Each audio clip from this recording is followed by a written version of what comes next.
enthusiasm was curbed more than originally thought. Baby boomers have Social Security. Millennials have anti-social insecurity, AI for short. Gen X had skateboards. Gen Z had Tony Hawk's Pro Skater 4 for the PlayStation 2, Nintendo for short. Bill Gates was the co-founder of Microsoft Technology Corporation, which means he was indirectly the co-founder of Microsoft's artificial intelligence software, Microsoft Copilot. Having a co-pilot seems like a really good idea until you realize they're a hijacker. And your only hope is that someone will breach the cockpit and take control back. United Airlines recently proposed a merger with American Airlines, but I don't think it's really going to take flight. You wouldn't want that happening midair. Virgin Airlines has had some problems as well. They didn't wear a chastity ring when they started, and they have been rode every day, all day, all over the world ever since. Certain decisions will follow you for the rest of your life. However, if you file a restraining order against them, they will be required to pretend to be at least 200 yards away from you at all times. And if they violate that order, they'll get a court date for 2038. There's a lot going on in the news because people are still paying attention to it, so they're still putting stuff out. And one of my news sources that I follow is the Associated Press, because they're the news source for all the other news sources. So I'd like to get it from the horse's mouth. And the reason that the Associated Press has been able to stay above water so long is because they have a strict no ketamine policy. If they allow ketamine, they would be the disassociated press. The reason that Jerry Seinfeld didn't believe that Matthew Perry was on ketamine is because he didn't think that Friends would have any substances that they didn't steal from him. Some people think that comedians like Jerry Seinfeld are very formulaic, but Isaac Newton was very formulaic, and nobody gives him shit for that, except people that aren't really good at math. The reason I'm dressed like this is because I recently had a job interview. Thank you. I was in high-level negotiations to be the chief marketing officer of Iran.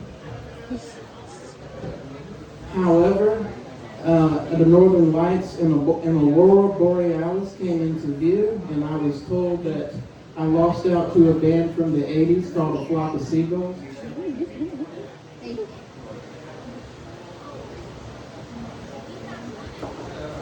Speaking of some of the greatest bands of all time, I'm also a huge fan of the Rolling Stones, unless I'm rock climbing, or if I have an excruciating pain in my kidneys.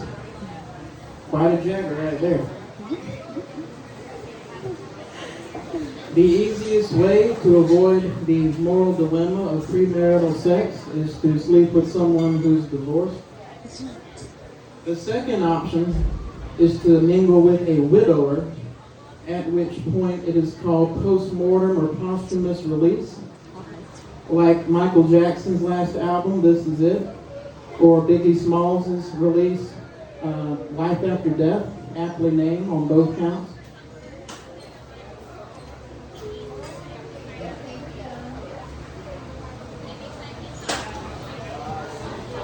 Jeffrey Dahmer, I think we can agree, was not a perfect person, but the man really knew how to bring brains to the table.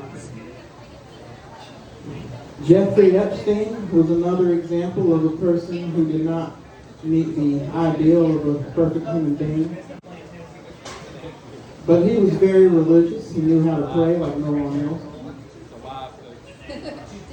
And since I'm in rural North Baldwin County, I will say Jeffrey Gordon was the only perfect Jeffrey.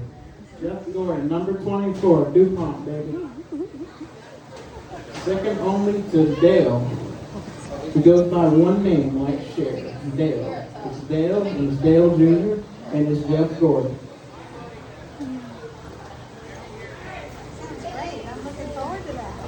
I am opposed to the use of emergency flashes at funerals. A funeral is not an emergency. Is that it? However, there could have been an emergency that led to the funeral. However, if people perhaps were not paying attention to the signals at the time, or perhaps the signals never came on because the battery was already dead. Wow, that's pretty big. 6 feet big.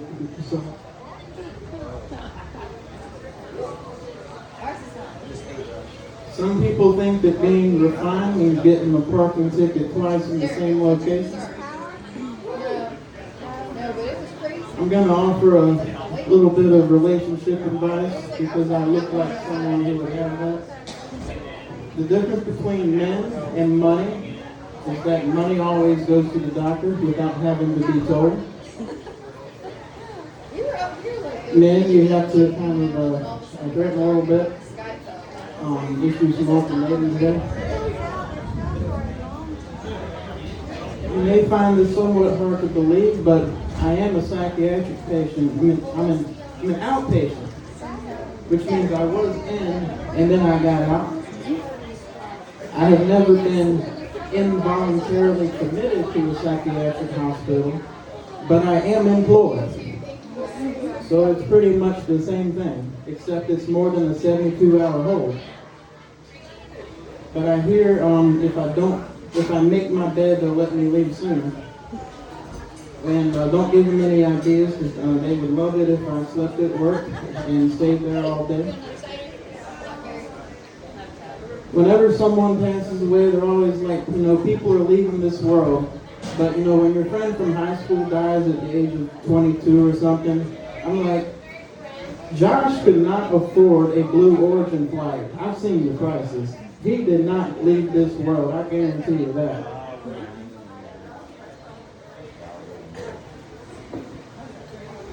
When you go to the psychiatrist, they ask you several questions, even though the reason you're there is to get medication or therapy that you don't need for problems that you never had, that's going to create new problems, that's going to affect you permanently. Amen. One of the questions they ask you is, are you on the spectrum? And I usually say, I have them for cable, but I have them for internet, but not for cable. I use Roku for cable. I used to enjoy their internet cable bundles, though. I'm watching Netflix now, so I really don't need the cable part. And another question they ask you is, have you thought about harming yourself or someone else today? I usually do my appointments in the morning or around lunchtime, so I'm usually pretty happy, so I'll say, not yet. Give it a little time. And then the other question they might ask you is, well, they're going to ask you the first time at least, who is the current and previous 2 presidents? And the reason they ask you that is it's the dementia test. It's the test to see if you have cognitive impairment, if you have awareness and things of that nature. But that doesn't work so well in the second Grover Cleveland and the second Donald Trump administrations. So normally you would say something like, who is the current and previous 2 presidents? So you'd be like, if you were in 2012, Barack Obama, George W. Bush, Bill Clinton. And technically, if they asked it today, you would say Trump, Biden, Trump.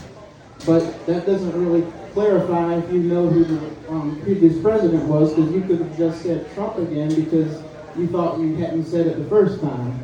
So if you're going to do it correctly, it would be more like the current and previous 3 presidents, which I would answer today as Trump, Biden, Trump. Larry David couldn't be here today. His enthusiasm was heard more than originally thought. Thank you, Mel Hill.